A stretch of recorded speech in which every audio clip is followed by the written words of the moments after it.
This episode is brought to you by CTO.ai. You guys know that I interview a lot of great builders on this show. And one of the most important aspects of a great code story episode is how a team works together to continuously deliver a great product. And not only just a great product, but one that will scale to meet growing demand. It's easy for growing teams to get overwhelmed by, you know it, complex tools. Complex tools can be a major source of frustration across a team to spend all of your time managing tools instead of building great products. Meet CTO.ai. CTO.ai is a workflow automation platform that simplifies developer operations so your growing team can improve their delivery velocity and hit their launch dates. What I love about the platform is that it doesn't matter your experience level. You can be a junior dev, you can be a senior dev, it doesn't matter. The platform allows any developer to build powerful workflow tools and share them across their team. You can do this using their services, pipelines, commands, and insights tools to create your singular workflow in a powerful way. You can easily release code anywhere directly from Slack. It's where you live anyway. Automate live previews of new feature changes and measure your integration, your CI/CD, cadence, and stability of all of your products. So who uses CTO.ai? The best and most sought-after startups in the land. CTO.ai has helped fast-growing startups who've raised over $500 million in funding to scale their software delivery workflows.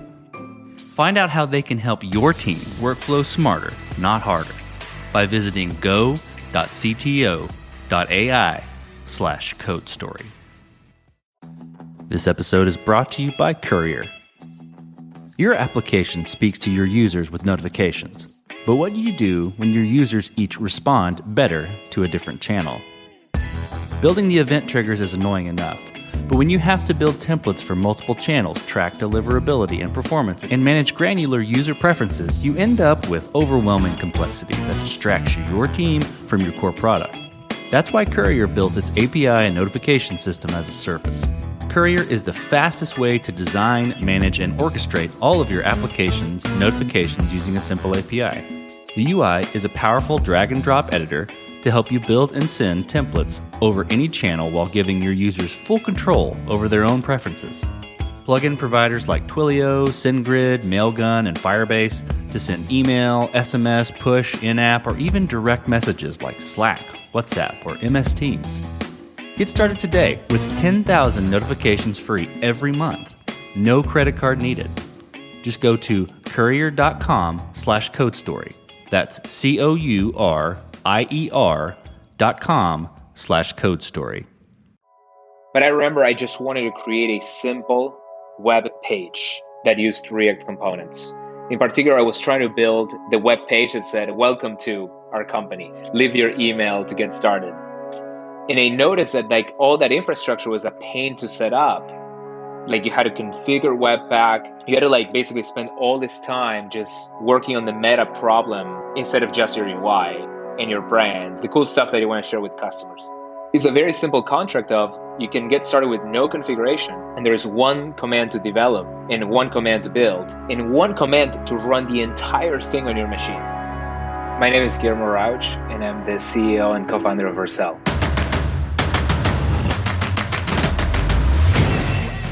This is Code Story, a podcast bringing you interviews with tech visionaries who share in the critical moments of what it takes to change an industry and build and lead a team that has your back. I'm your host, Noah Laphart, and today how Guillermo Rauch combined the best developer experience with obsessive focus on front-end performance. All this and more on Code Story. Guillermo Rauch is originally from Argentina. He's always been involved in the open source world, starting out working in Linux and native tooling. After a while, he fell in love with the web and the front-end system, working in the early days of AJAX, JS animation, and jQuery competition. When I asked him what he does for fun, he laughed, because he really enjoys what he does professionally on the web. On a personal level, though, he has 3 kiddos, so he stays pretty busy. He's into fitness and does calisthenics and gymnastics. Beyond that, he is into coffee, though I don't know many tech people who aren't into coffee. Having been a JS person, he saw an opportunity to build out the front-end layer of the web. To put that in context, think about what Stripe, Twilio, etc. have done for the industry with their foundational developer-first APIs. He decided to create a framework that had no opinion about how you got your data. And alongside of this, he created the optimal ecosystem for developers to build very fast, specifically to develop, preview, and ship. This is the creation story of Next.js and Vercel. Vercel is a developer platform for front-end teams. And our intent is to give you all the tools necessary for you, your team, your company to succeed on the web. We have this life cycle that we call develop, preview, ship. Develop, you can use any modern front-end framework to develop on our platform, but we create Next.js, which is a React-based framework. We like to think of it as the SDK or the missing SDK for the web. Just like every other ecosystem like Android or iOS have their SDK built in, we want to perfect this blend of opinionation and minimalism in an SDK that we can give all developers in the world for free and is completely open source. So Next.js turns React into a technology that you can use to build pages and websites and web applications. It's very ergonomic and easy to use. The preview part of our life cycle is that once you push your code, we give you a live URL that you can share and collaborate with your team. We think that the best products are built by teams, not just individuals. And we think that the front-end ecosystem has this amazing advantage that when you push code, it's just much more fun to go to a live URL and see how it works, experience it, test that it meets the needs of the product managers and your customers, share it with your customers even early on. And then finally, the sort of ship phase of the life cycle is about delivering your application to a global edge network that makes your apps really, really snappy for end users. So the way that we think of this as a workflow is that each phase should sort of reinforce the last. So when you push your front end, you want you to make sure that it performs great for your end users so that you can, run the best possible business or have the most enjoyable possible application for end users.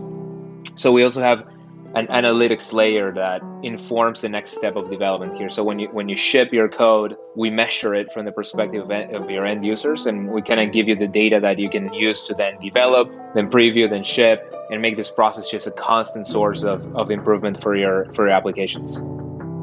It was really interesting because when I sold my previous company to WordPress, which is another great web platform, having been always a JavaScript person, a front-end person, I saw an opportunity to sort of build out basically the front-end layer of the web, because I thought that systems like WordPress, Shopify, Stripe, Twilio, they've done such a fantastic job for the people that are working on the backend. For example, at WordPress, one thing I learned is that one of our biggest customers was the person that logs in every day to edit, to review, to write new content, especially at larger companies. I thought it was fantastic. It has an incredible plugin ecosystem. Folks love the editor, the block-based editor of WordPress. But what I was noticing at the time was that there was this trend in the industry toward APIs. Everything was becoming an API. And I noticed that very early on because I was always interested in how, you can sort of create interesting business models out of developer-first methodology. So for example, Stripe is a great fintech company that started with a great developer API. I remember actually I was very excited when I was at WordPress that they were starting to merge this plugin into main that was the REST API for WordPress, and then a GraphQL API for WordPress developed. So I was noticing that the industry was breaking down that monolithic way of building where, for example, in the case of WordPress, your backend and your theme all live inside the same code base and the same technology with the same tools. And I thought that for the front end, the most interesting tool that you could possibly use was JavaScript, let alone things like React. So I had this idea of creating a framework that made this concept of sort of awesome, super interactive, super fast JavaScript applications a reality. But unlike predecessors like Meteor and other ideas that had been in the JavaScript ecosystem in the past, I decided that by design, this framework was not going to have its own database, its own ORM, its own opinionation about how you would get your data. So it's literally just a front-end layer. The interesting thing that happened early on in the development of this was I noticed that the best possible experience for the front-end developer was going to come from the ability to iterate very fast. So I had this idea that you should just write one command very quickly and then get your page up and running in the cloud. Cloud and framework were getting closer together. We're starting to merge, so to speak. So I developed Next in parallel with the sort of infrastructure platform that would make Next the best possible framework it could be.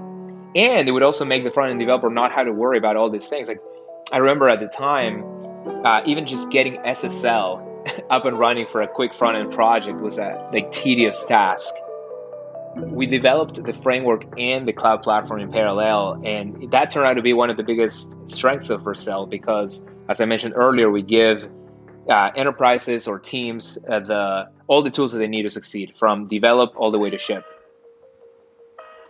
Let's dive into the MVP then. So that first product you built, how long did it take you to build, and what sort of tools did you use to bring it to life?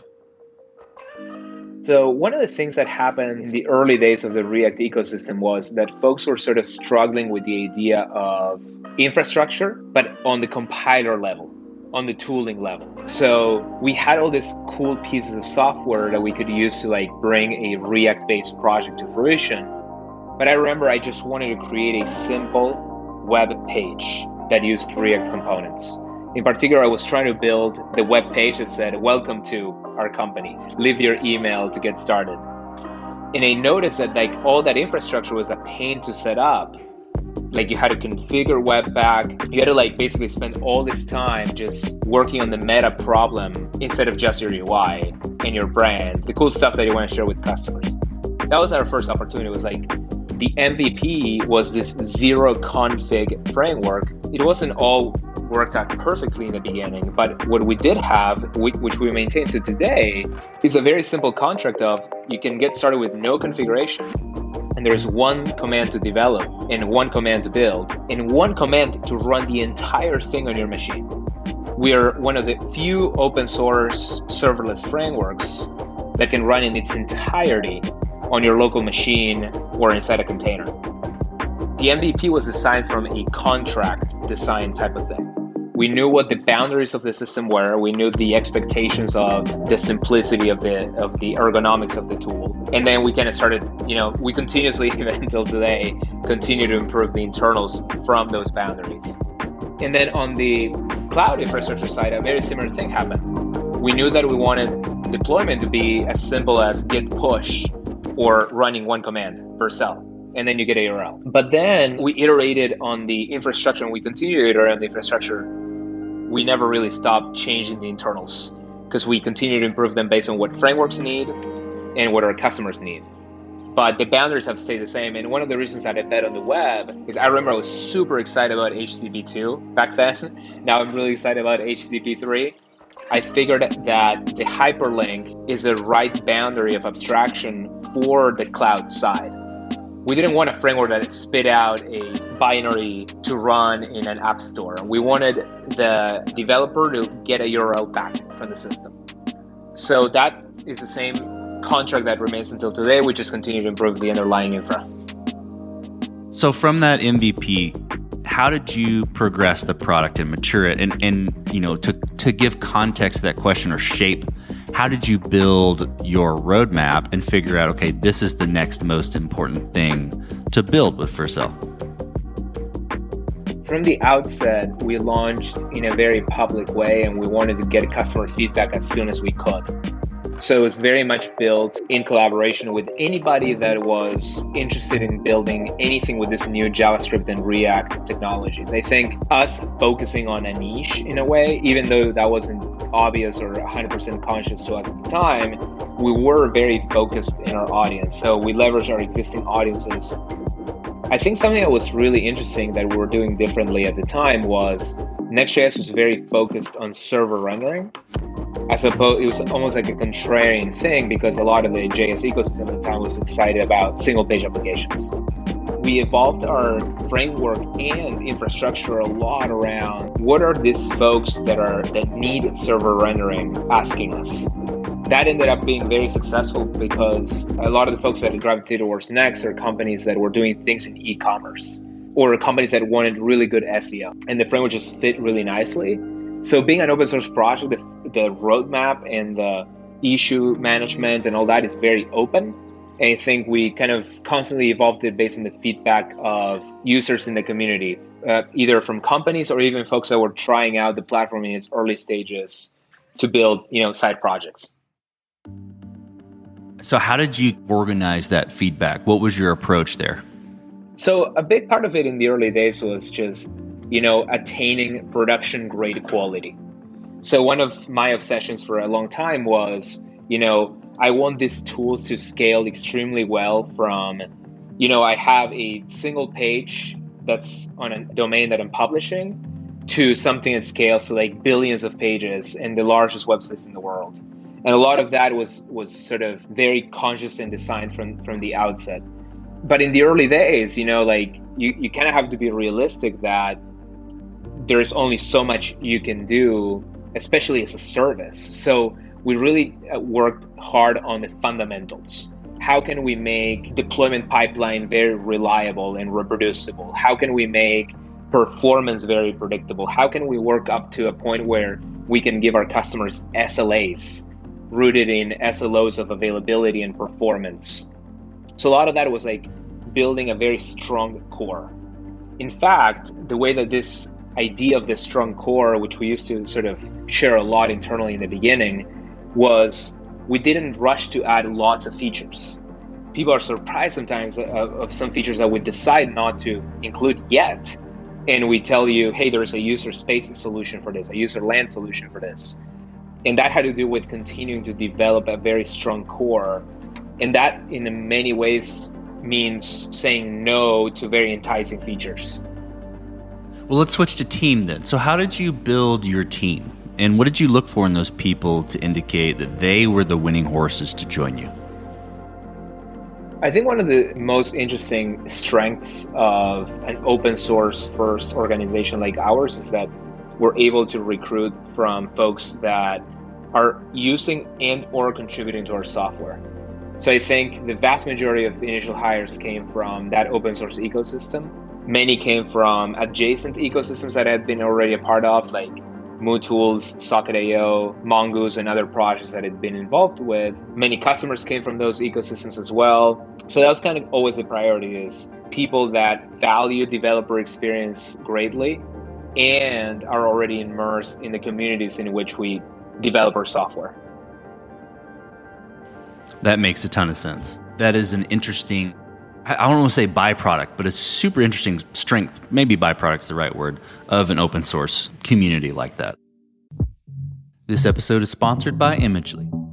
If you're ready to add photo or video editing to your application, Imagely is a great place to start.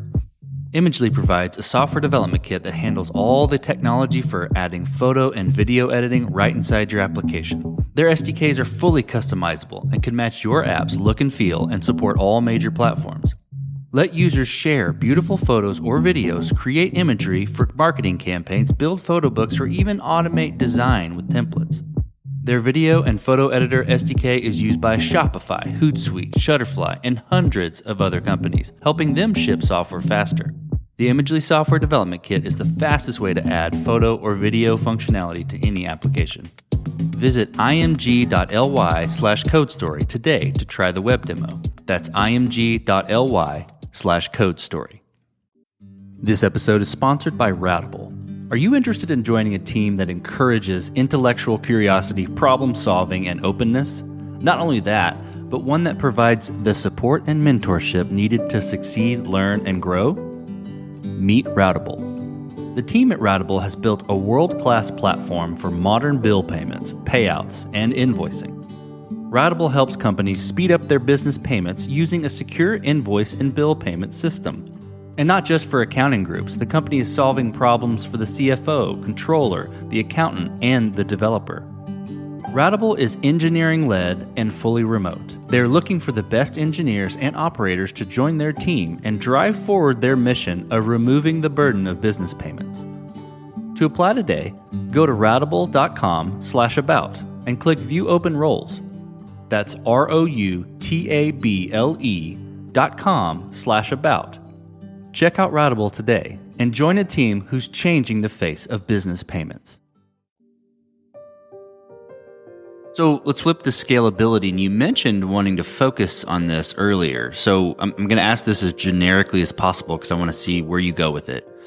Did you build this to scale efficiently from day one, or are you fighting this as Vercel grows and gets traction? I think it's always a combination because the speed at which things grow, there's just so much that's emergent behavior. And in many ways, we design things to have emergent behavior within controlled boundaries. I had a customer recently that was bootstrapping an entire payment platform on top of our API functions support in Next.js. Could I have anticipated that? No, because most of our customers are doing cool things with components and UI and e-commerce, and they tend to use existing platforms for their APIs. However, we knew that with introducing the API route support that under the hood gets deployed as serverless functions, we would give our customers tremendous flexibility and scalability and just a lot of dynamic power for their projects. So there's always things that are interesting and emergent, but we always wanted to excel at a particular use case. So for us, we really lean toward this. This is going to be the absolute best place to deploy your front end, and we're going to give you the absolute best performance, both for developer and end user. Now, when it comes down to scalability, things that we designed were conscious were, for example, a goal toward team scalability. So Next.js designed this page system to provide isolations between the sections of your application. Going back to one of the reasons I never liked the single page application concept was I didn't think it had good team scalability.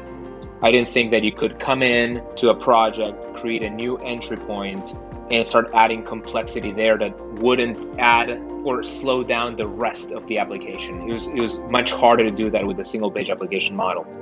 So team scalability was built in from day one. We also knew that with how the web works and how much is bound by how fast the initial load time is, which today, this concept didn't exist at the time, the Web Vital largest contentful paint, is extremely hard, if not impossible, to get outstanding large contentful paint timings for complex applications without server rendering or pre-rendering in some form or fashion. So we designed Next.js with server rendering with that kind of scalability in mind. We also knew reverse engineering how Google search and Facebook.com work. The common pattern was they both use server rendering at scale. I'm not gonna pick that fight. They've tried enough things and they're pressured by billions of dollars a day in advertising or other sort of products and services flowing through those platforms to get that text in front of your retina in as few milliseconds as possible. My whole thing was let's design a framework that allows customers to get that ambitious with performance. Now, what was emergent was, for example, how fast the traffic on our platform has grown, and the number of use cases and frameworks and funky things that people try to do with the platform. So with things being so open and growing so fast, there's a lot about scalability that you don't quite anticipate, and you just have to adapt and react quickly to the environment. I love what you said about the single page application and it not being scalable for teams. I hadn't really thought about it like that. I've never had a good taste in my mouth for SPAs. I always share an anecdote that I got from an engineering manager at a very famous shoe company, where they said the thing that we like the most about Next is that we onboard a developer, they open that page's directory, and they already learned the structure of our application. They can visit in their code editor the different pages and sections of the system. So it was about onboarding and kind of making the system very intuitive for teams and thinking about the least number of layers of indirection that we give to a newcomer to the code base and how much damage they can cause to other teams. So yeah, it's been it was interesting to hear back from customers that that model was really working out for them. Well, as you step out on the balcony and you look across all that you've built, what are you most proud of? I think it would have to be Next, because it's just been from day one, and this is quite literally from day one, a continuous source of organic exponential growth. I remember that the day that we announced it, Create React App had just come out like weeks before. We're very certain that our focus on server rendering warranted a new player, even though Facebook was coming out with theirs. And in many ways, it seemed going up against the company that started it all in many ways, because we're using React. So we're very confident in that vision, and the market reacted to it basically immediately. So day one, we're like number one in Hacker News for quite a long time, and it was shared on Twitter a lot, and all those kind of things that happen with open source. But then just kind of like the most surprising thing for me was seeing it get to production so fast, because I was also part of the early days of the Node ecosystem, and I had an intuition for like time to production and how much investment goes into the thing and how much advocacy and teaching it takes. And I think with Next, like that time was just very remarkably short. And this is why also going back to open source, I always advocate for open source as sort of the best possible tool for finding product market fit, because it's free, because it has all these really smooth marketing channels baked in, like GitHub Explore and stars and folks always being up for trying new things. But that time to prod was what kind of was unlike many other things I had created in the past. Let's flip the script a little bit. Tell me about a mistake you made and how you and your team responded to it. I would say that we learned really quickly how valuable backwards compatibility can be. And this is pronounced much more strongly when you're operating infrastructure. So we were able to turn that insight into a strength once we learned it, because I think ever since Next 0.1 and what we sort of called at the time now V2, we've never had a single meaningful breaking change to either the framework or the platform. That pays massive dividends when it comes down to what I mentioned earlier, which is optimizing for production. So you have to navigate this space of like evolution while retaining backwards compatibility. And companies like AWS, I think, have done a fantastic job at doing this at scale. So it definitely can be done. And being new to the world of that kind of scale, when it comes down to like, servicing millions of deploys per week, you learn it really fast, and you can turn it into a strength, not just not incurring that mistake, but really deliver on innovation without any disruption. So what does the future look like for Vercel, the product, and for your team? I think the front-end world is still going to see a major revolution, especially with two technologies that I'm particularly excited about. One is edge computing, which is our ability to not just put the static parts of a website next to your customer, but to personalize and dynamicize right next to your customer. I think this is going to be tremendously impactful, because this is a way that real world commerce already works. Like when you want to buy a MacBook, you can order it online, or you can walk to your nearest store and you'll have the most optimized hyperlocal experience possible to where you are and where you live. This has not really happened for the web yet. We've made a trade-off between it's fast everywhere, but kind of static, like it's cached and whatnot, or it's super dynamic, but it only lives in US East 1 in Virginia.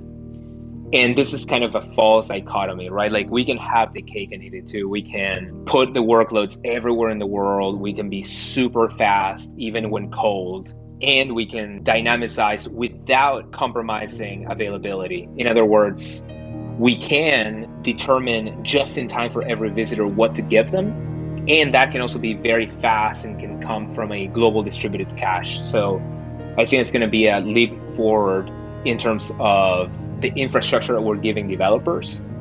And obviously the way that we go about this with Next.js is always to give them a very strong local programming model, right? Like we bake these capabilities and features right into the framework such that if you choose to deploy to the edge, you can have this global maximum of performance and dynamism. One of the key components here to make all this happen is this innovations coming into React called React Server Components. And as the name implies, it makes components render and do data fetching on the server side with tremendous advantages like minimizing the amount of client-side JS that gets shipped. And it also optimizes drastically for dynamic workloads. So like think logged in states, user personalization, recommendations, A/B tests, feature flags.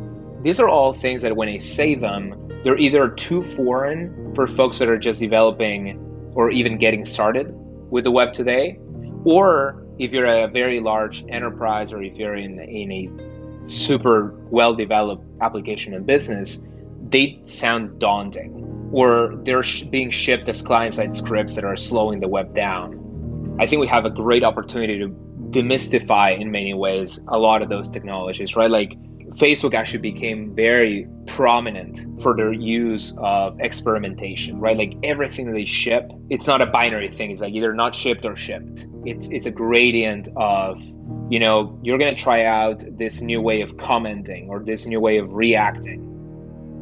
But when you're developing an app from scratch today on public cloud, it's very hard to even get started with a foundation, shall I say, a framework like that. So we're very looking forward to like making this just broadly available and I would say democratized. Let's switch to you, Guillermo. Who influences the way that you work? Name a CEO, CTO, architect, really any person that you look up to and why. I really like Brett Taylor. He's the COO of Salesforce. I think working at that scale and continuing to innovate at the scale that company is, I think is really, it's something that you can't take too lightly, and it's an admirable position to be in. But I also like the fact that we're seeing leaders like this that have such strong technical backgrounds. So he was previously, I believe, CTO at Facebook. I've been following him since the days that Facebook acquired FriendFeed, one of his companies. I love some of the early use cases. One of the earliest use cases of React that I loved was how Quip, the company that he sold to Salesforce, was using React in combination with this multi-platform data synchronization layer.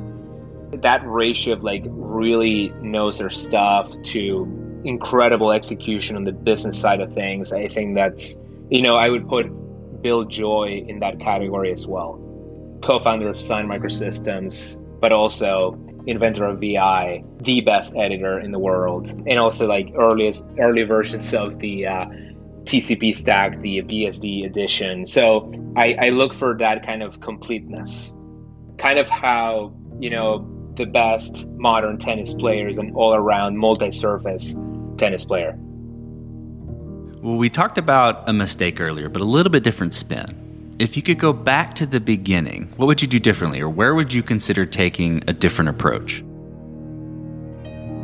One of the things that has really worked out well for our platform has been developing integrations into best-in-class systems.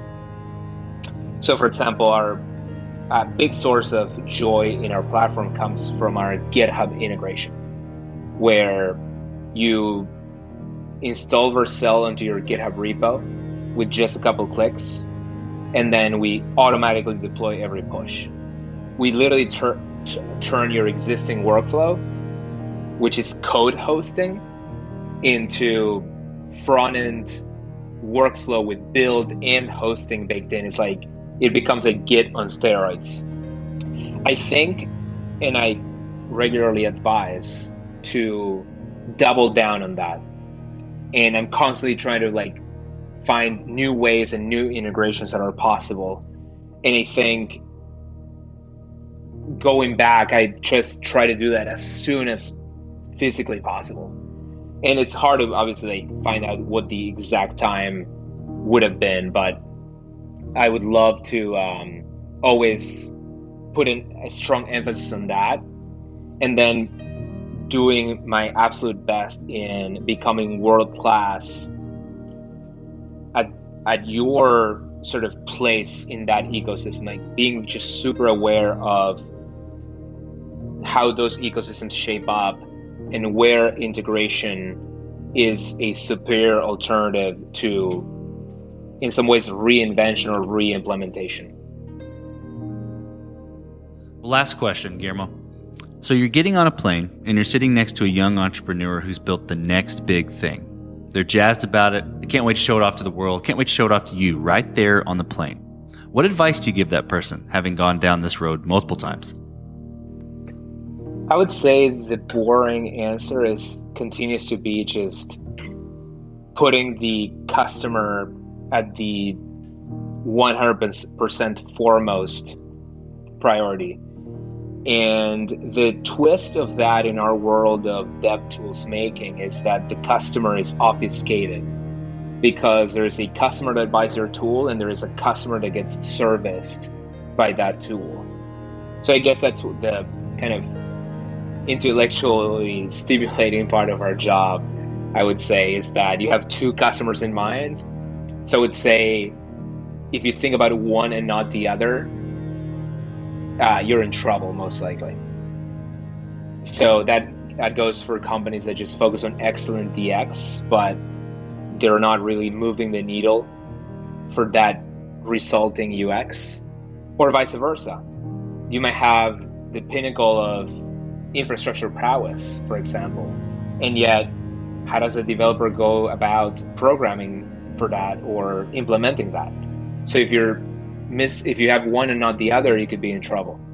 So I've turned this into a repeatable piece of advice that I share with people. But, the caveat is always that a lot of disruptive innovation comes from ignoring the advice of experts. So there's always that caveat. That's fantastic advice. Guillermo, thank you for being on the show today. Thank you for telling the creation story of Vercel. Thanks for having me. And this concludes another chapter of Code Story. Code Story is hosted and produced by Noah Labhart. Be sure to subscribe on Apple Podcasts, Spotify, or the podcasting app of your choice. Support the show on patreon.com/codestory for just $5 to $10 a month. And when you get a chance, leave us a review. Both things help us out tremendously. And thanks again for listening.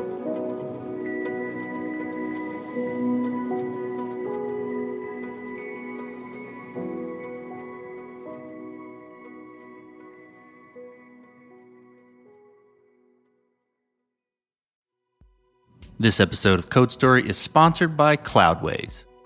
Cloudways is a managed hosting platform ideal for small to medium businesses, e-commerce, and agencies. Because with Cloudways, they don't have to worry about managing or maintaining servers and can instead focus on their business. Cloudways offers peace of mind to business owners with reliable 24/7 support and managed backups. Their custom stack has integrated cache and performance-boosting tech that will improve page load times, which is super important. With Cloudways, customers have the freedom and flexibility to deploy PHP apps from a list of 5 cloud providers in just a few clicks. Those providers are AWS, DigitalOcean, Linode, Google Cloud, and Voltaire. They can scale their servers up or down any way they want. Cloudways has a lot of features that makes development and deployment on the cloud much easier and faster. Features like integrated Git, a staging environment, team collaboration tools, a pre-configured composer, and free SSL. That's right, free. Use the promo code CODE30 and get up to 2 months of free hosting with a $30 credit. That's promo code CODE30. Take a look at their website today at cloudways.com.